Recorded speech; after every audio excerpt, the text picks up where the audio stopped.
ವೀಕ್ಷಕರೇ, ಐತಿಹಾಸಿಕ ಗ್ರಾಮ ಅಂತ ಏನು ಕರೆಸಿಕೊಳ್ತಾ ಇದೆ ಲಕ್ಕುಂಡಿ, ಅಲ್ಲಿ ಸಾಕಷ್ಟು ಪುರಾತನ ವಸ್ತುಗಳು ಪತ್ತೆ ಆಗ್ತಾ ಇದೆ. ಈಗಾಗಲೇ ನಾವು ನೋಡಿದ್ದೀವಿ ಅಲ್ಲಿ ಏನೇನು ವಸ್ತುಗಳು ಸಿಕ್ತು ಅಂತ. ಪುರಾತತ್ವ ಇಲಾಖೆಯ ಅಧಿಕಾರಿಗಳು ಕೂಡ ನಿರಂತರವಾಗಿ ಹುಡುಕಾಟವನ್ನು ನಡೆಸ್ತಾ ಇದ್ದಾರೆ. ಈಗ ಒಂದು ರಹಸ್ಯವಾದಂತಹ ವಿಚಾರ ಗೊತ್ತಾಗ್ತಾ ಇದೆ. ಬರೀ ಗ್ರಾಮದಲ್ಲಿ ಮಾತ್ರ ಅಲ್ಲ, ಬೇರೆ ಕಡೆ ಕೂಡ ಅಪಾರ ಪ್ರಮಾಣದ ನಿಧಿ ಇದೆ ಎನ್ನುವಂಥ ಒಂದು ಅಂಶ ಮತ್ತು ಮಾಹಿತಿ ಗೊತ್ತಾಗ್ತಾ ಇದೆ. ಈಗ ಹಾಗಾದರೆ ಆ ಗ್ರಾಮದಲ್ಲಿ ಬಿಟ್ಟು ಇನ್ನು ಬೇರೆ ಯಾವ ಕಡೆಯಲ್ಲಿ ನಿಧಿ ಇದೆ, ಏನೆಲ್ಲ ವಸ್ತುಗಳು ಇದೆ ಎನ್ನುವಂತಹ ನಿರೀಕ್ಷೆ ಇದೆ. ಹಾಗಾದರೆ ಏನು ಸುಳಿವು ಸಿಕ್ಕಿದೆ ಅಲ್ಲಿ ನಿಜಕ್ಕೂ ಕೂಡ? ಲಕ್ಕುಂಡಿಯಲ್ಲಿ ಎಲ್ಲಿ ಅಗದ್ರೂ ಕೂಡ ಒಂದಲ್ಲ ಒಂದು ರೀತಿಯ ವಸ್ತುಗಳು ಸಿಗ್ತಾ ಇದೆ. ಅಷ್ಟೇ ಅಲ್ಲ, ಆ ಗ್ರಾಮದಲ್ಲಿರುವಂತಹ ಮನೆಯಲ್ಲಿಯೂ ಕೂಡ ದೇವಾಲಯಗಳು ಅಡಗಿ ಕೂತಿವೆ. ಅದನ್ನು ಈಗಾಗಲೇ ನಾವು ನೋಡಿದ್ದೀವಿ.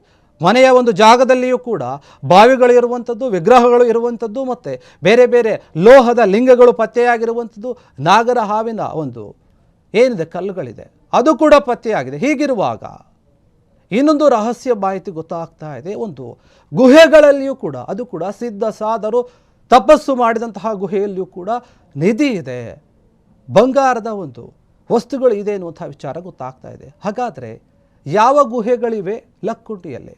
ನಿಜಕ್ಕೂ ಕೂಡ ಈ ವಿಚಾರ ಗೊತ್ತಾಗಿದ್ದು ಹೇಗೆ ಅಧಿಕಾರಿಗಳಿಗೆ? ಅಧಿಕಾರಿಗಳು ಹುಡುಕ್ತಾ ಇದ್ದಾರೆ.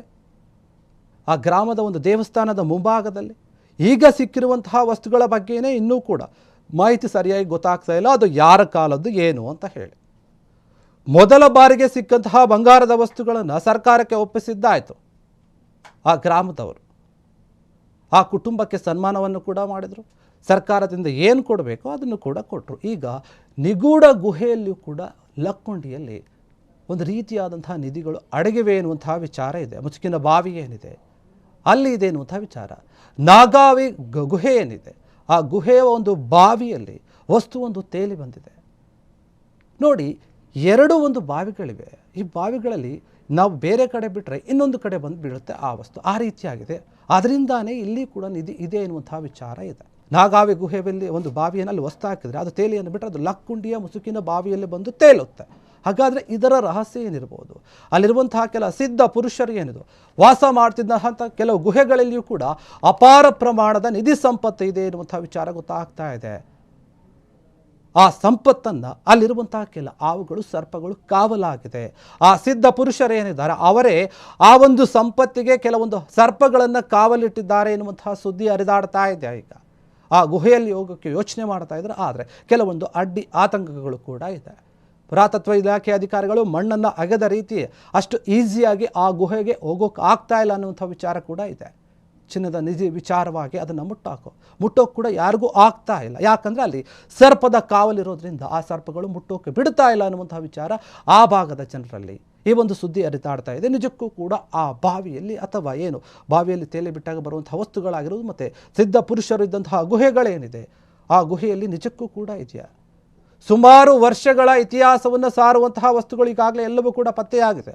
ಇನ್ನಷ್ಟು ವಸ್ತುಗಳು ಸಿಗುವಂತಹ ನಿರೀಕ್ಷೆಯಲ್ಲಿ ಅಧಿಕಾರಿಗಳು ಹುಡುಕ್ತಾ ಇದ್ದಾರೆ. ಈಗ ಗುಹೆ ಒಳಗೂ ಕೂಡ ಈ ರೀತಿಯಾದಂತಹ ಸಂಪತ್ತಿದೆ, ಅದನ್ನು ಸಿದ್ಧ ಪುರುಷರು ಕಾಪಾಡ್ರಿ ಅಂತ ಹೇಳಿ ಕೆಲವೊಂದು ಸರ್ಪಗಳನ್ನು ಕಾವಲಿಟ್ಟಿದ್ದಾರೆ. ಅಂದರೆ ಇದು ಎಷ್ಟರ ಮಟ್ಟಿಗೆ ನಿಜ, ನಂಬೋದೋ ಅಥವಾ ಬಿಡ್ಬೋದೋ ಗೊತ್ತಿಲ್ಲ. ಆದರೆ ಇತಿಹಾಸವನ್ನು ನಾವು ನಂಬಬೇಕಾಗುತ್ತೆ. ಈಗ ಸಿಕ್ಕಿರುವಂತಹ ವಸ್ತುಗಳನ್ನು ನೋಡಿ ಕೆಲವೊಂದು ವಿಚಾರವನ್ನು ನಂಬಬೇಕಾಗುತ್ತೆ.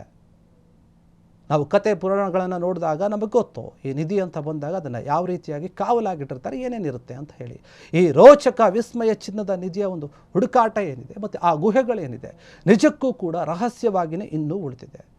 ಹಾಗಾದರೆ ಈ ಗುಹೆಯಲ್ಲಿ ಆ ಸಿದ್ಧ ಪುರುಷರು ಯಾರಿದ್ರು, ಯಾಕೆ ಈ ರೀತಿಯಾದಂಥ ಕೆಲವೊಂದು ಕಾವಲುಗಳನ್ನು ಇಟ್ಟೋದ್ರು? ಐತಿಹಾಸಿಕ ರಹಸ್ಯವಾಗಿಯೇ ಉಳಿತಾ ಇದೆ. ಈ ಲಕ್ಕುಂಡಿಯಲ್ಲಿ ನಿಧಿ ಸಿಕ್ಕಂತಹ ಬೆನ್ನಲ್ಲೇ ಗದಗ ಜಿಲ್ಲೆಯಲ್ಲೂ ಕೂಡ ಹತ್ತಾರು ರಹಸ್ಯಗಳು ಬಯಲಾಗ್ತವೆ. ಬೇರೆ ಬೇರೆ ಕಡೆಯಲ್ಲೂ ಕೂಡ ಕೆಲವೊಂದು ವಸ್ತುಗಳಿದೆ, ನಿಧಿಗಳಿದೆ ಅನ್ನುವಂಥ ಮಾತು ಕೇಳಿ ಬರ್ತಾ ಇದೆ. ಲಕ್ಕುಂಡಿಯನ್ನು ರಾಜಧಾನಿಯನ್ನಾಗಿ ಮಾಡಿಕೊಂಡಿದ್ರು ಆ ಕಾಲದಲ್ಲಿ ಕೆಲ ಅರಸರು ಎನ್ನುವಂತಹ ಸುದ್ದಿ ಕೂಡ ಹರಿದಾಡ್ತಾ ಇದೆ. ಅಪಾರ ಪ್ರಮಾಣದಲ್ಲಿ ಚಿನ್ನವನ್ನು ಸಂಗ್ರಹಣೆ ಮಾಡ್ತಾ ಇದ್ರು ಆ ಗುಹೆಗಳಲ್ಲಿ.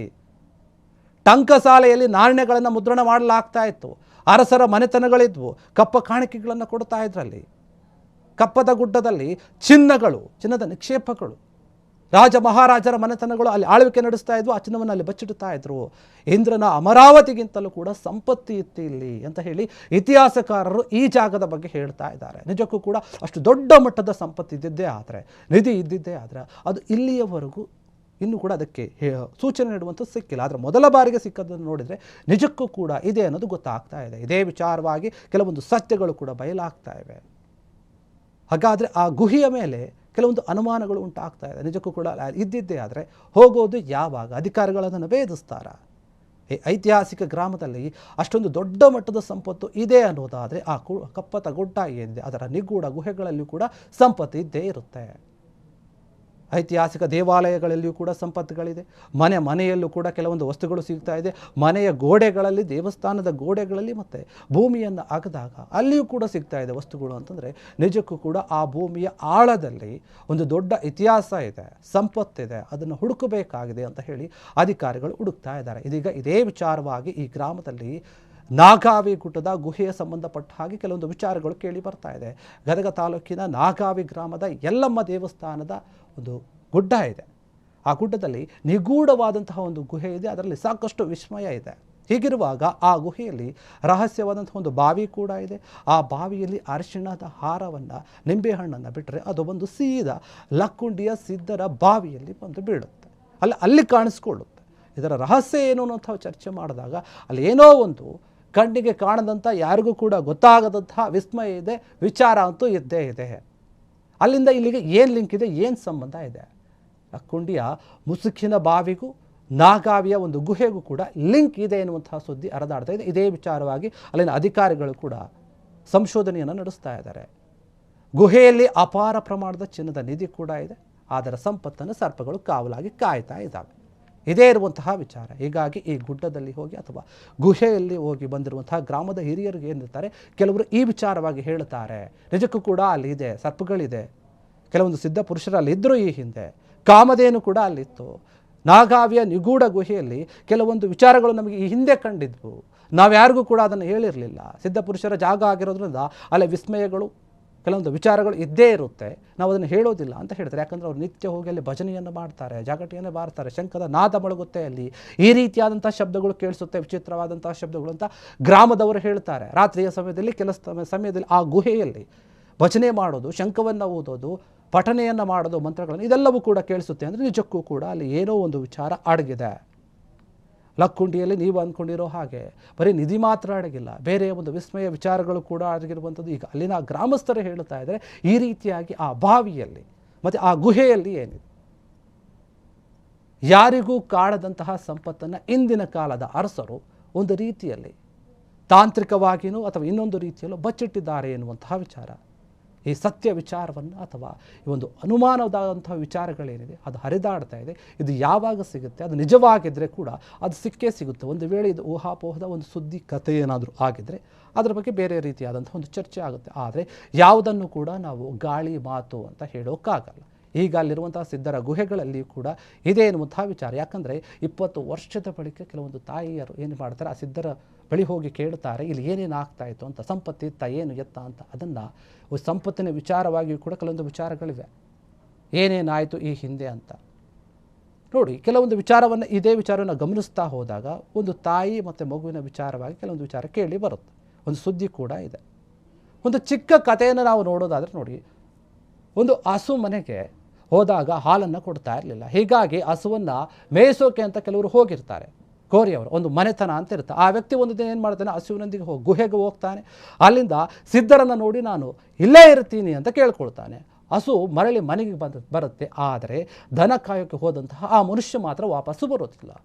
ಆಗ 20 ವರ್ಷದ ಬಳಿಕ ತಾಯಿಯನ್ನು ನೋಡಬೇಕು ಅಂತ ಹೇಳಿ ಆ ಸಿದ್ಧರಿಗೆ ಕೇಳಿಸುತ್ತೆ ಅಥವಾ ಅನಿಸುತ್ತೆ ಮನಸ್ಸಿಗೆ. ಸಿದ್ಧರು ಹೇಳ್ತಾರೆ, ಇಲ್ಲಿ ಒಂದು ಸಂಪತ್ತನ್ನು ತೆಗೆದುಕೊಂಡು ಹೋಗಬೇಡ, ಸಂಪತ್ತು ಇದರ ಬಗ್ಗೆ ಏನಿದೆ ಯಾರಿಗೂ ಕೂಡ ಹೇಳಬೇಡ ಅಂತ ಕೆಲವರು ಹೇಳಿರ್ತಾರೆ. ಆತ ಮನೆಗೆ ಹೋದಾಗ ತಾಯಿಗೆ ಕೆಲವೊಂದು ಹೇಳ್ತಾನೆ ಗುರುತುಗಳನ್ನು, ಈ ರೀತಿಯಾಗಿತ್ತು, ಅಲ್ಲೆಲ್ಲ ಹಿಂಗಾಯ್ತು ಅಂತ. ಹೀಗಾಗಿ ಗ್ರಾಮದ ಕೆಲವರಿಗೆ ತಾನು ಗುಹೆಯಲ್ಲಿ ಇದ್ದ ಅಂತ ಹೇಳಿರ್ತಾನೆ. ಈ ರಹಸ್ಯ ವಿಚಾರ ಯಾರಿಗೂ ಹೇಳಬಾರ್ದು ಅಂತ ಅವ್ರ ಗುರು ಕೂಡ ಹೇಳಿರ್ತಾರೆ. ಹೀಗಾಗಿ ಗುಹೆಯ ರಹಸ್ಯದ ಬಗ್ಗೆ ಗ್ರಾಮದಲ್ಲಿ ಮಾಹಿತಿ ಕೊಟ್ಟು ಬಿಡ್ತಾನೆ, ಅಲ್ಲಿ ಏನಿದೆ ಎತ್ತ ಅಂತ. ನಂತರ ಗುಹೆಗೆ ಬಂದಾಗ ಏನಾಗುತ್ತೆ, ಅಲ್ಲಿ ಸಿದ್ಧರು ಗುಹೆಗೆ ಬಂದರೆ ಮರಳಿ ನಿನಗೆ ಹೋಗೋಕೆ ಹೇಳ್ಬಿಡ್ತಾರೆ. ಹೀಗಾಗಿ ಆ ಗುಹೆಯಲ್ಲಿ ಹೋದಂತಹ ವ್ಯಕ್ತಿ ಮತ್ತೆ ಮರಳಿ ಬರಲಿಲ್ವಂತೆ. ಈ ರೀತಿಯಾದ ಒಂದು ಕಥೆ ಇದೆ. ಹೀಗೆ ಸಾಕಷ್ಟು ಕುತೂಹಲಕಾರಿ ಅಂಶಗಳನ್ನು ಗ್ರಾಮಸ್ಥರು ಹೇಳ್ತಾ ಬರ್ತಾ ಇದ್ದಾರೆ.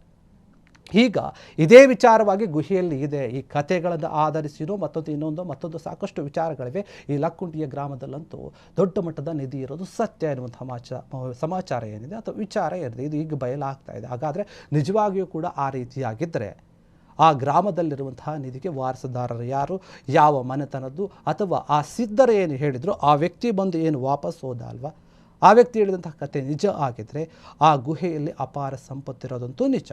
ಇಲ್ಲ ಅಂತಂದರೆ ಈ ರೀತಿಯಾದ ಕಥೆಗಳನ್ನು ಕೂಡ ನಾವು ಕೇಳಿರ್ತೀವಿ. ಆದರೆ ಅದೇನೇ ಇದ್ದರೂ ಕೂಡ ಈಗ ಸಿಕ್ಕಿರುವಂತಹ ವಸ್ತುಗಳನ್ನು ನೋಡಿ ಅದನ್ನು ಆಧರಿಸಿ ನಾವು ಉತ್ಖನನವನ್ನು ಮಾಡಬೇಕಾಗಿದೆ. ಅದೇ ಕೆಲಸವನ್ನು ಅಧಿಕಾರಿಗಳು ಮಾಡ್ತಾ ಇದ್ದಾರೆ. ಇನ್ನೆಷ್ಟು ಒಂದು ದೊಡ್ಡ ಮಟ್ಟದ ನಿಧಿ ಸಿಗಬಹುದು ಅಥವಾ ಬೇರೆ ಬೇರೆ ಏನಾದರೂ ವಸ್ತುಗಳು ಸಿಗುತ್ತಾ ಅಂತ ನಾವು ಕಾದು ನೋಡಬೇಕು. ಇದಿಷ್ಟು ಇದಕ್ಕೆ ಸಂಬಂಧಪಟ್ಟಂತಹ ವಿಚಾರ. ನೋಡ್ತಾ ಇರಿ ಫ್ರೀಡಮ್ ಟಿವಿ, ಇದು ಜನಸಾಮಾನ್ಯರ ಶಕ್ತಿ. ಕ್ಷಣ ಕ್ಷಣದ ಸುದ್ದಿಗಳಿಗಾಗಿ ಫ್ರೀಡಮ್ ಟಿವಿ ಸಬ್ಸ್ಕ್ರೈಬ್ ಮಾಡಿ, ಲೈಕ್ ಮಾಡಿ ಹಾಗೂ ಫಾಲೋ ಮಾಡಿ. ಹೊಸ ಸುದ್ದಿಗಳ ನೋಟಿಫಿಕೇಶನ್ಗಾಗಿ ಬೆಲ್ ಐಕಾನ್ ಮೇಲೆ ಕ್ಲಿಕ್ ಮಾಡಿ.